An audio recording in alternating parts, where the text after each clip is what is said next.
Welcome to the Siblings Movie Reviews Podcast. I'm your host, Rashad. Joining me as always is my sister, Richauna. Hello. And my wife, Mika. Hey, hey. Today, we are reviewing the movie The Marvels. This is currently in theaters. This is going to be a non-spoiler reaction plus a full spoiler review. The Marvels is starring Brie Larson as Captain Marvel / Carol Danvers, Teyonah Parris as Monica Rambeau, Iman Vellani as Kamala Khan / Miss Marvel, Samuel L. Jackson as Nick Fury, and Zawe Ashton as Dar-Benn. This movie is directed by Nia Dacosta. Brief summary of the plot. Carol Danvers gets her powers entangled with those of Kamala Khan and Monica Rambeau, forcing them to work together to save the universe. Okay, so up top, I want to give a PSA, public service announcement. Despite what the critics are saying, this is not a bad movie. Now, what I will say is that it is very, very inside baseball. Now, what do I mean by that? Yeah.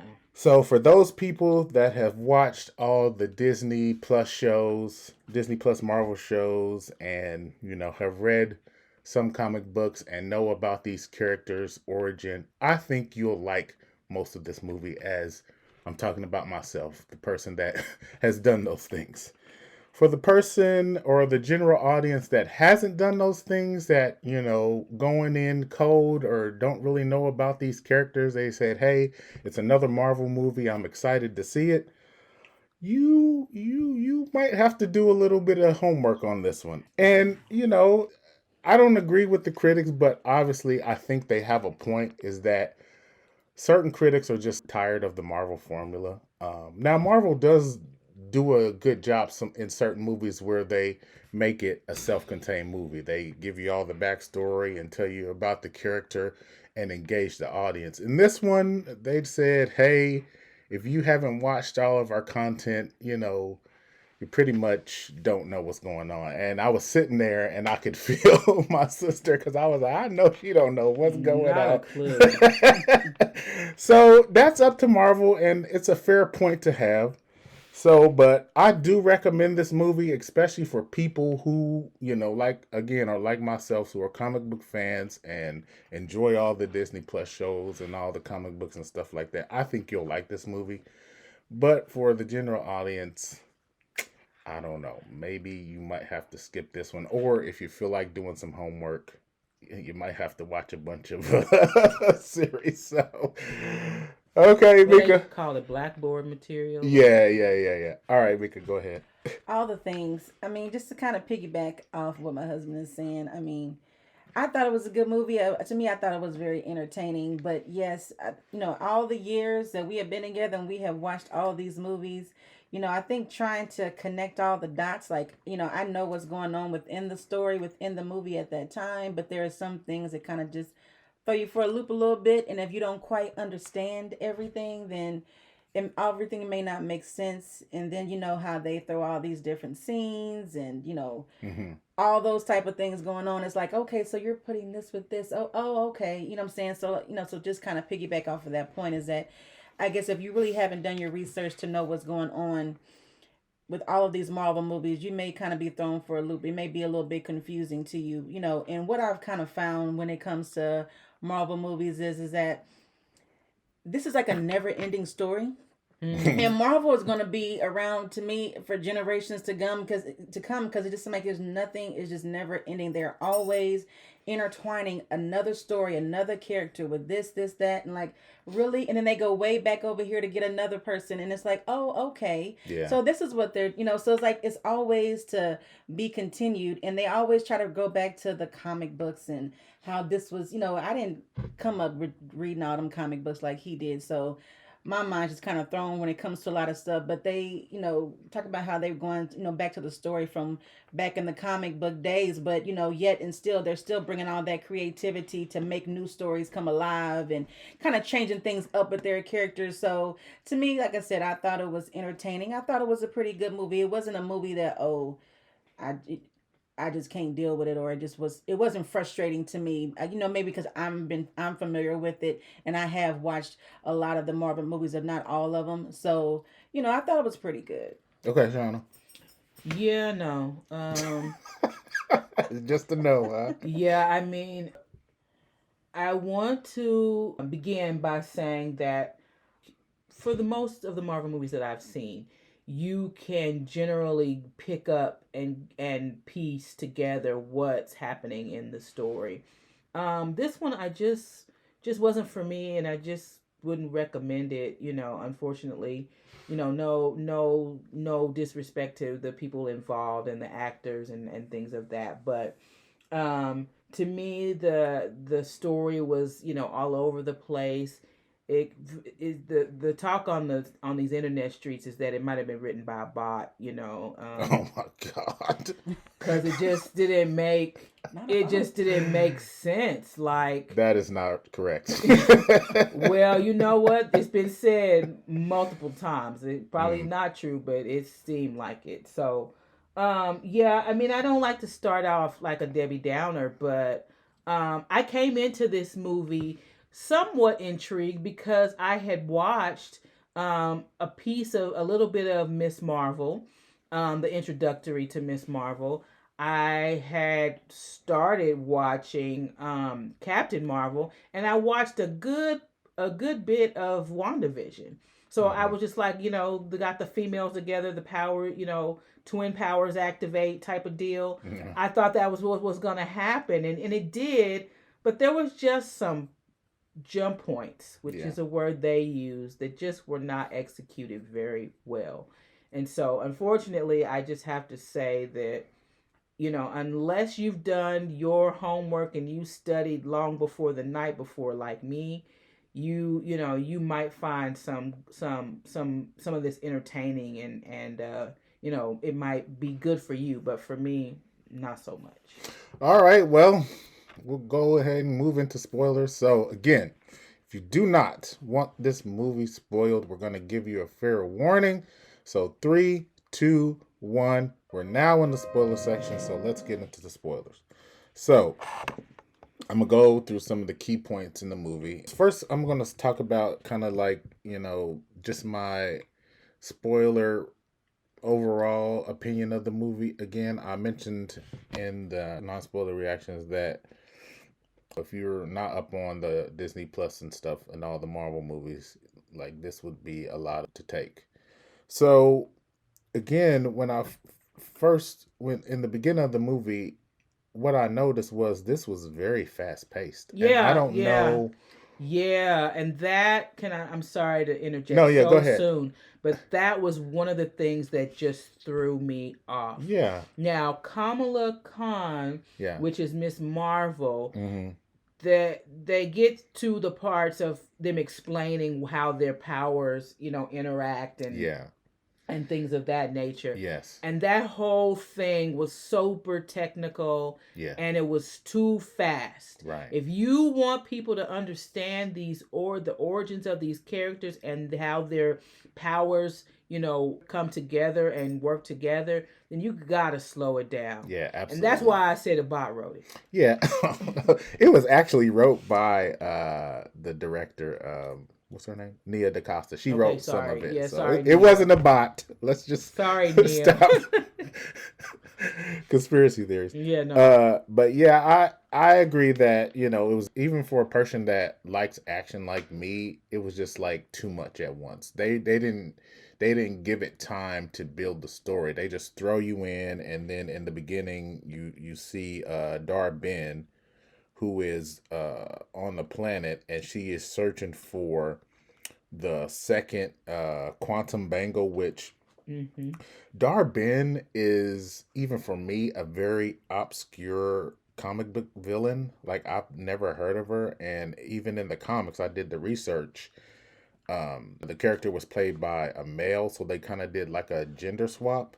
But I have no idea why they chose Dar-Benn. I mean, I'm assuming since um, um, Ronan, if Ronan hadn't died, I'm assuming that Ronan would have been the Kree warrior that would have been the main villain. But I guess since they killed him off in Guardians of the Galaxy, they didn't want to, resurrect Ronan. But Dar-Benn was weird, and like I said in the intro, that Dar-Benn is played by Zawe Ashton, who is the fiance of Tom Hiddleston, who plays Loki in the MCU. If you don't know who Tom Hiddleston is, but I have no idea why they chose Dar-Benn. It's like nobody really even knows who Dar-Benn is. So I was like, that's a weird choice. And then it moves into, so they try to do like this catch up on all the backstory of the characters. Like they kind of cut to Kamala and her family. And if you haven't watched that series on Disney Plus, I enjoyed that series. Most people didn't because it was like a little bit kiddish. But Kamala Khan as a character, she's supposed to be like a huge fangirl. I mean, she based her name Miss Marvel on Captain Marvel. Mm-hmm. So I mean, I know that it was, maybe for some people it was a little bit annoying, the way that yeah, because she's Yeah. slightly obsessed. She's a slightly obsessed fan, Right. and it's a little excessive, like Yeah. Rashad said, because if you don't follow Miss Marvel, Yeah. then you don't understand. Right. That she idolizes Captain Marvel. Yeah. So when you come to it, she's very bubbly and Yes. spirited, and to me, she was the one who carried the pacing Yes. and made it extra fast because she's interacting with her parents, then she's interacting with Captain Marvel, and there's a lot of stuff going on in the house, and it's Right. just like boom, boom, boom. Like, give our brain a little bit of time to process what we see. Right. And again, I think this is part of, Marvel for this movie in particular. They didn't want to do a lot of backstory because they had told a lot of that in the Disney Plus series. Because if you don't know, her family is really a traditional Pakistani family. They like really strict. Like her mother is a hover parent, and she's like checking where she's at, Mm-hmm. and all times a day. Mm-hmm. And I like that story that they told in that series because it was almost like a contrast of where you got this big time fangirl, Marvel fangirl, superhero fangirl, and her parents is like, huh? Like, how did you end up like this? So it told a good story. So I thought that her characteristics in this movie carried the film for me. I thought she was the best part of the film. Like, she was very traditional to who she was and how they presented that character. So I like that. Yeah, if you just wouldn't have seen any of that, then Right. just seeing her in this movie, like, okay, well, where did she get her powers, from, and how is all this going, and then the dynamic of how this even was, how this even came about, because all the commotion, everything that's going on in the house, and the house being tore up, and all the things, and her going back from different time past to now here, and Yeah. it just seemed like so what's going on, and so. Yeah, it was kind of different. Like if you known any backstory, then you definitely wouldn't have not caught on because it did go real fast of what was transpiring before our eyes. Okay, so what's happening? And then the thing about the armband. So we've Yes. seen this in other movies before where so in the beginning we were shown that Dar-Benn, she was she had one of the armbands. Right. And then they cut to Miss Marvel or Kamala, and it was revealed at the beginning that Kamala had the other armband. Yeah, so in the series, so she actually inherited that quantum band from her grandmother, who we learn in that series that her grandmother was kind of like an otherworldly being, like she had special powers and stuff. So they discovered that bangle in like an Egyptian tomb or something, and they understood what it was, and they was like, oh, this is a alien device, is the quantum band, blah blah blah blah blah. And we learned that that inheritance that she got kind of transformed her into who she became, Miss Marvel. But my point about that was that it's not really original because we've seen this like it wasn't it in the Indiana Jones movie where there was one piece and then Oh we had to go yes, find another yes, piece, yeah. I and get what you're then we saying. watched another movie where it was one piece and then there was the other piece had to find it, Yes, be found, and it's right. like that's not really original. Yeah, I Um, agree with that. and so then yeah, so then they all come together, and the clunkiest part about the movie for me was when they got to explaining how their powers interlock, because they Yes, did it in a very technical manual, like a document sort of way. It was right. very blah. And even for me, somebody who knows all about their parents, it was very like you said, it was very confusing how they made the whole thing work. And they did kind of like a montage explaining it, but it still was kind of confusing. Yeah, I got so lost when they were switching back and forth, and then sometimes they switched, and then sometimes they didn't. And then even with I think like in the fight scene, they weren't necessarily switching. They were Yeah, just, it was just weird. it Like was that weird. was not really thought out to where Right. were you thinking about the audience, making sure that Yeah, we understood what that's was true. going on. Right. And I thought it was just originally I thought it was just Miss Marvel and Captain Marvel whose powers were intertwining, but then it became all three of them. Yeah, because if you don't know, in the comics now, they're all except no, well, Captain Marvel and Monica Rambeau's character. So they kind of substituted because Monica's mom, which I can't remember what her first name was, but she's been in other movies as well. Yeah. But she's kind of like a variant of Captain Marvel.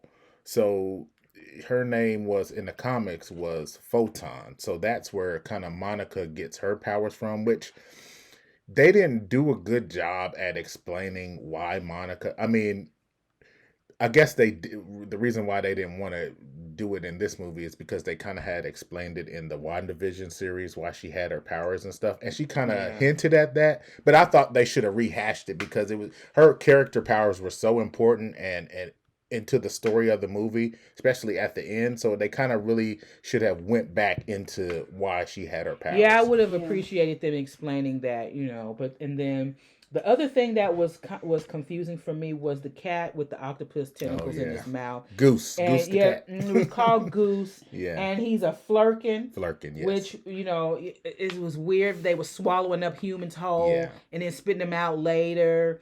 And it wasn't much humor to the film. Well, so was that supposed to be funny? Yes. Well, So gruesome Goose to was me. in the original Captain Marvel movie, and he was kind of like, so so there's always been this what is it, backstory or history of how Nick Fury lost his eye, and it's revealed in that movie that Goose kind of Okay. Because like Okay. he's an alien, so Uh-huh. he's like a cat-like alien that But has these octopus normal tentacles. sized cats can swallow whole humans up and then Yeah, spit them out so later. they didn't do a good job explaining it, but when they swallow them, they basically teleport them into a different universe. Oh, okay. Yeah, but how this thing even came on the scene, because it was all of a sudden like the people on the ship, Yeah. this big old Well, egg, brain looking egg, Yeah. just appeared in this clear box, and they're Well, like trying to examine it. Well, I think the story went that the flurkin belonged to Captain Marvel. yeah, but I think before that, didn't it belong to Monica's mom? Did Monica's mom have the cat? No, and Nick, then- Well, Nick Fury yeah, had Nick it. Fury had a cat. Yeah, Okay. Nick Fury had it, and Okay. then But her mom did tell her to take the cat. yes, Okay. yeah, Her she mom kept told her it. to She take the kept cat. it. Why? While Maria. yeah, is her name name Maria? Maria? Yeah, Maria Okay. Rambeau. So she kept it while Captain Marvel was away. Okay. So yeah. So then we cut to Monica Rambeau, kind of giving her a little bit of her backstory and what I.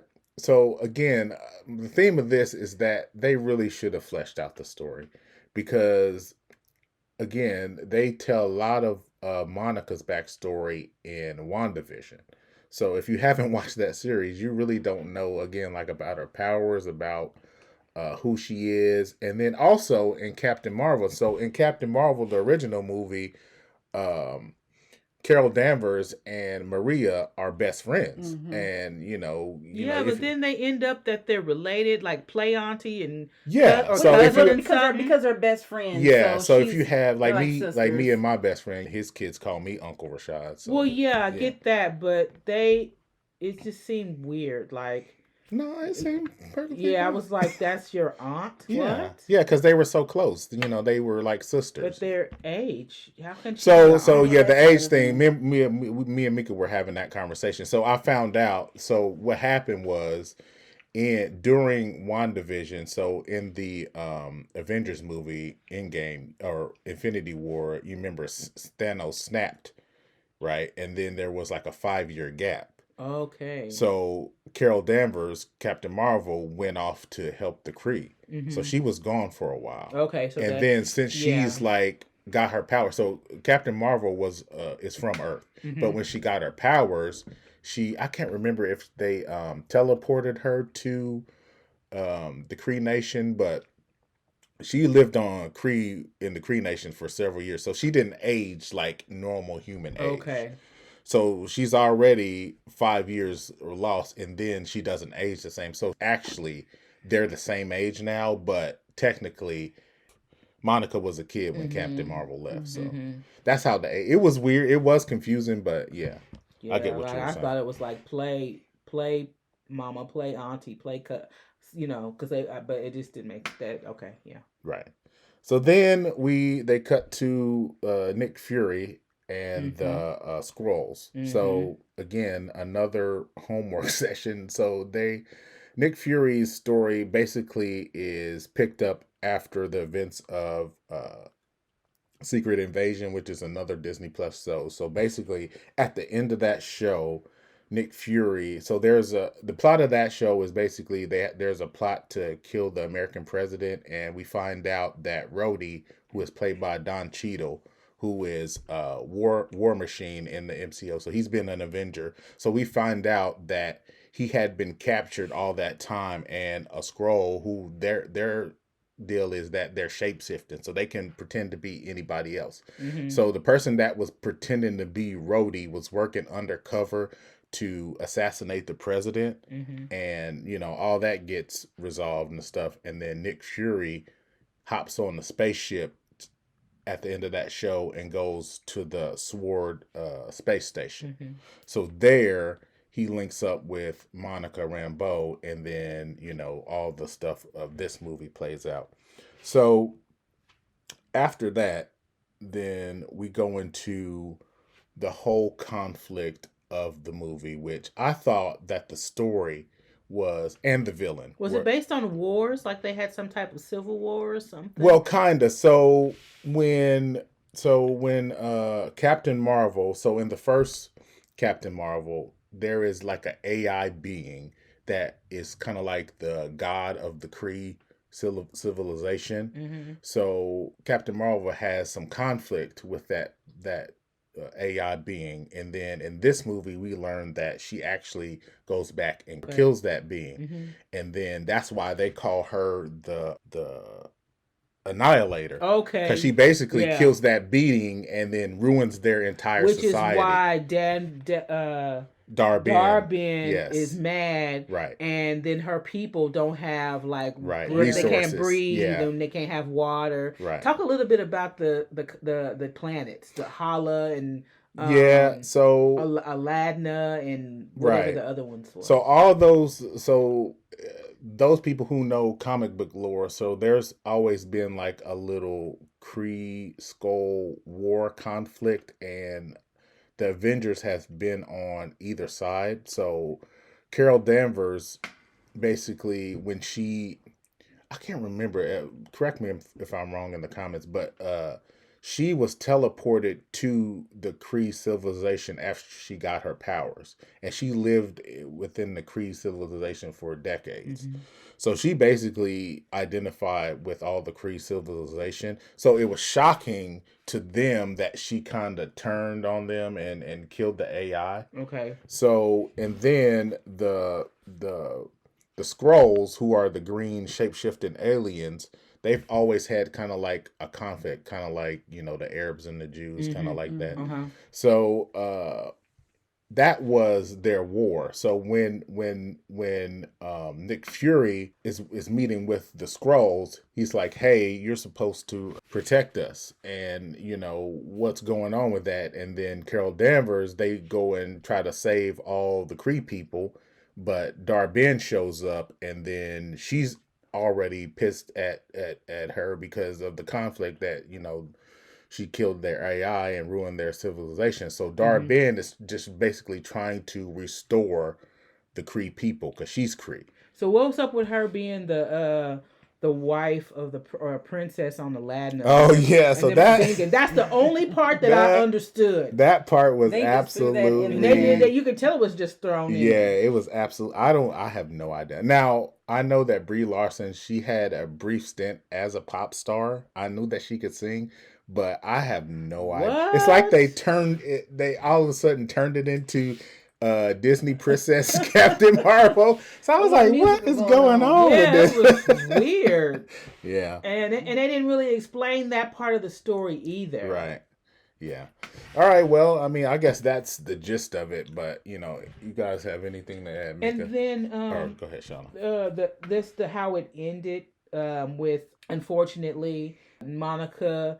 She tries to go back and close the hole. Right. Because I guess part of her power ability is that she can absorb power. Yes. And so she said for all of them to combine powers in order for them to close that hole. Yes. And then she goes into some alternate dimension. Yeah. And we thought she died, but she didn't actually die. And like the credit. We'll talk about the after credit scene because that was pretty big. She alluded to that she always knew that she was going to have to stay. So I thought we thought she was dying. Right. I did. And they kind of set it up that way, but then we go into the both the mid credit scenes, and that's the whole situation. Yeah. You guys have anything else to add? Okay, so I'll go into the history behind the movie, and then we'll talk about the mid-credit scenes. So the critics, like I said in the beginning, they really don't like this movie, which is not the lowest Marvel movie that I've seen. So the critics are giving it a 62%, and the audience is 85%, which we know. That's pretty generous. Yeah, I mean, people who understand what Marvel's doing don't tend to hate on. They're like, we've watched all the content. We know some of these characters. We know what's going on. It was a fun movie. But, critics are like, Marvel, we sick of y'all. The fans just are go away. So it don't even really matter. But so, yeah. Clearly. And then in an interview that was done by Entertainment Tonight. Or Entertainment Weekly? Entertainment Weekly, I'm sorry. The cast kind of sat down along with the director, Nia Dacosta. And what stood out to me in that interview is that they had a lot of good chemistry. So I think that's why the movie worked, in my opinion. I could see their chemistry on screen. You could tell that they really enjoyed working with each other. Now, Brie Larson, fans have always complained about her because sometimes she comes off a little flat. I don't know if it's her just the way she is, but she seems like she's not putting her all into the characters that she's playing. So I thought that she did a good job. I wouldn't say it's her best performance, but I think she's the right choice for Captain Marvel. So, and then also the director, Nia Dacosta, mentioned that she's always been a big Marvel fan, and then her first meeting with Kevin Feige, if people don't know who that is, he's kind of like the executive producer of Marvel Studios. She said she was very impressed when she met him for the first time. Like, he was a really nice guy. He knew what he was talking about, and everything, all the rumors you heard about him positively were true. So I thought that was good. Nia Dacosta, I'm pretty new to her work. I think the only other movie that I've watched that she's done was Candyman, which I didn't like, but I thought she did a good job in this movie. So, All right. So now we're going to get into the mid-credit scene. So let me say this. Both of these mid-credit scenes are huge. Now, what do I mean by that? So they set up so many things that are coming into the future. They're probably the biggest mid-credit scenes since we've got Thanos. And I know I'm saying a lot, but I'm trying to preface this and be real with you guys. But Marvel has been working on the two mid-credit scenes that they showed. They've been working on that behind the scenes for years.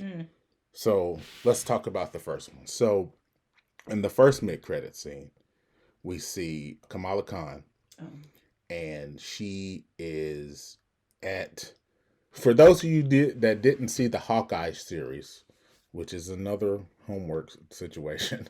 Much. Kate Bishop was a part of that series, who is played by, I can't remember the actress's name, but she's a well-known actress.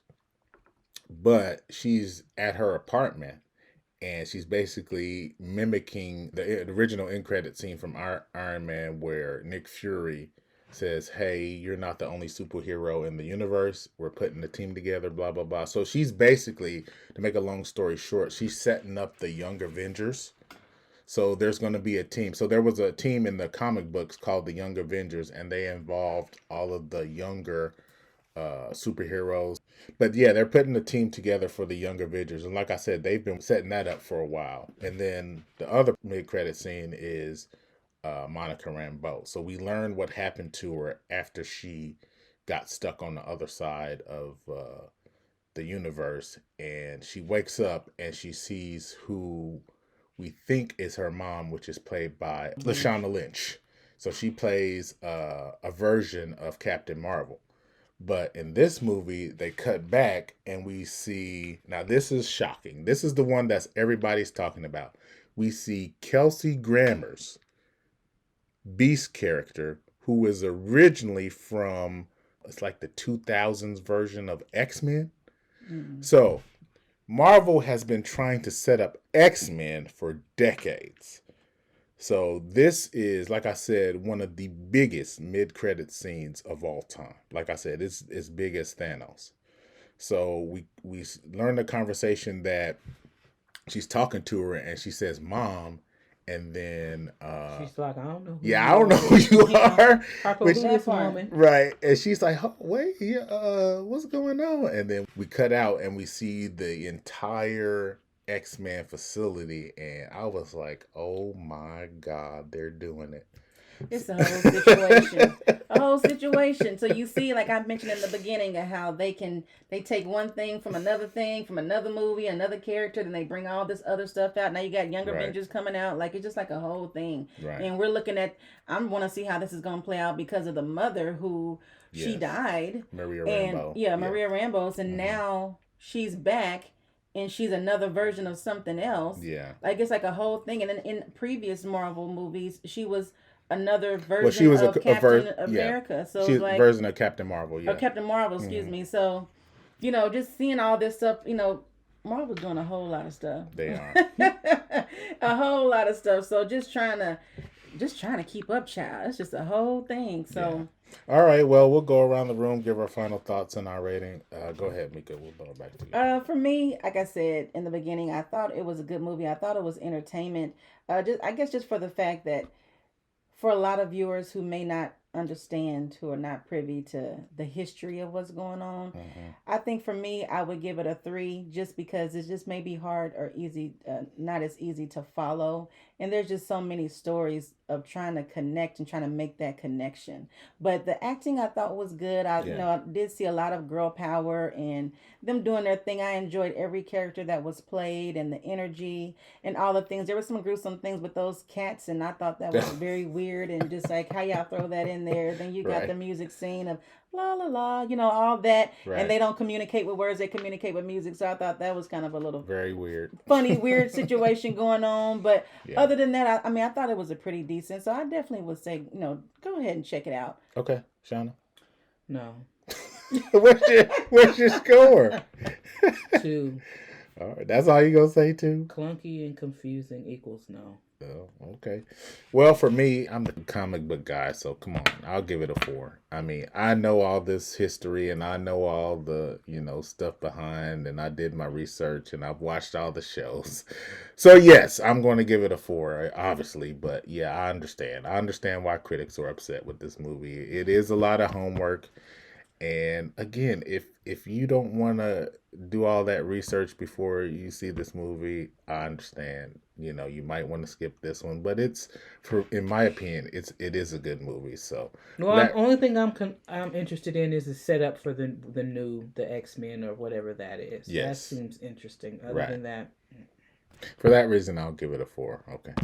All right. So if that's it, thanks again for listening. Thank you guys so much. And we appreciate you. We've been growing. We see all the numbers. We see all the regions. We appreciate you guys. Again, we're blessed to do this, and it's been a great journey so far. And we're continuing to grow, and we're continue to give you guys some good quality content. So we appreciate it. And then with that being said, see you soon.